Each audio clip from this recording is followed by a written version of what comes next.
Teofimo has just defeated Romero and becomes the WBA welterweight champion, and we have to talk about it. Your winner by unanimous decision, Tommy! Oh, let's go, Tommy!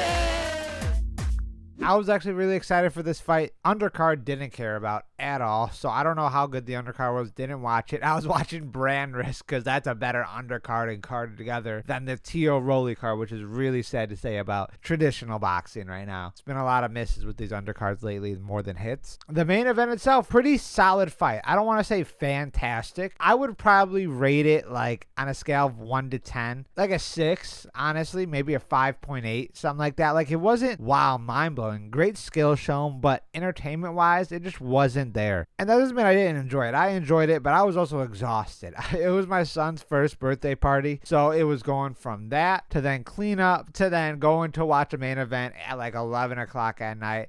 I was fighting demons trying to stay up, but I did. I gave this fight 10 rounds to 2 to obviously Teo. Round 3, I said it was Rollies, but I do want to preface, I was also watching Brand Risk a lot more because that was the main event time when it was happening with Austin Cabroom and FaZe Temper. My attention wasn't really on it. It just every time I looked, I saw Rolly doing something more. But let me know in the comments. I could be wrong. And then obviously round 5 with the eye open, the cut in round 5, and then he even rocks Teo in that 5th round, which I was like, oh, here we go. Here we go. It's going to get crazy now. Halfway mark, we're going to see some action. And then after that, it was nothing that happened. Honestly, it was Teo pretty much all the way through there. It honestly felt like to me that Rolly did not want to try to protect his belt or defend his title in any way, shape, or form. It just felt like he was kind of asleep at the wheel. And then when Rolly did cut his eye open, I truly do believe that he could have, he didn't capitalize it at all. I remember watching it, and again, take this with a grain of salt. I was like fighting demons trying to stay awake. But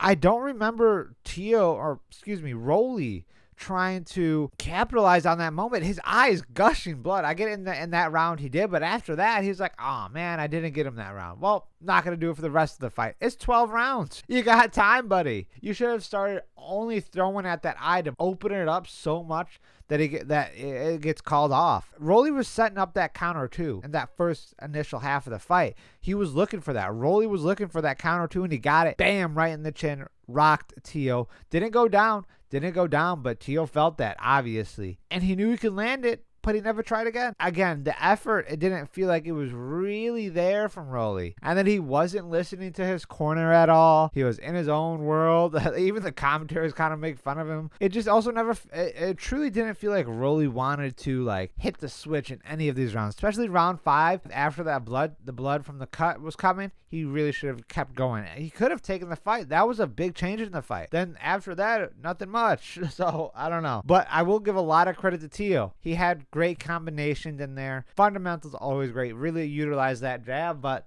when he got cut and started to get a little more tired, he has a tight guard initially, but then his hands really dropped really low. Yeah, again, it felt like that counter 2 was there for Rolly because Teo would throw his jab and then come in with the 2 like this. And then he would be not squared, but it was open. So if Rolly just took whatever shot was coming, through a 2, Rolly has a lot more pop than Teo, and it could have been very devastating because Teo threw some hard 2s at Rolly. Rolly didn't like a couple of them, but in comparison, shot for shot, Rolly has power, a lot more power than Teo, especially at 147. He's a natural 147. What I mean by that, he probably walks around 55. He's not a big guy. If you look at those guys, they move around with each other height-wise or similar, stuff like that. But muscle and density, Teo's small. Very, very small for this weight class. And the way Rolly performed, I think in a way, there was some luck for Teo to win. I think Rolly could have capitalized it. I did believe also, to clarify, that Teo was going to win this fight via decision. I think he was going to jab his way out of it. And he did to an extent. Solid combinations, but it just seemed like Rolly was doing 1 shot at a time or 2 shots at a time. And I don't know, Rolly just seemed strange this whole fight. There was solid moments, but at the end of the day, Rolly didn't capitalize on it, and I wish he did. I really, really wish he did. And I will say that maybe down the line, I'd love to see a rematch. There's a big what-if factor with this fight. What if Rolly stepped on the gas and really capitalized on it? We saw what could happen. Imagine if Rolly just gave 10% more effort. I don't know. It was a pretty one-sided fight, but not punishment-wise, just scoring-wise. So the rematch could happen. Not the Wardley Dubois rematch. For the love of God, don't do that. That is the dumbest thing. That was like, we don't need that rematch. That's devastation already. Like, it's clear as day. Like, we're good on that, but they're doing it anyways. Neither here or there. But it just didn't seem like Rolly was there mentally. I think that's what the biggest thing was. That's what my takeaway was. Wasn't listening to his corner at all. In his own world. Said, I love Jesus. Dipped out of there. I don't know what was going on with Rolly. Hopefully everything's fine with him behind the scenes. Maybe something personal happened that night. I don't know what happened. Congratulations to Teo. Great performance. He said he's just going for belt unifications. I assume he's probably going to wait for the Garcia-Ben winner. Whoever wins that, he'll fight him next. But again, who knows? Boxing politics. Again, I'd rate it like a 5.8. I don't want to say great. Pretty solid technical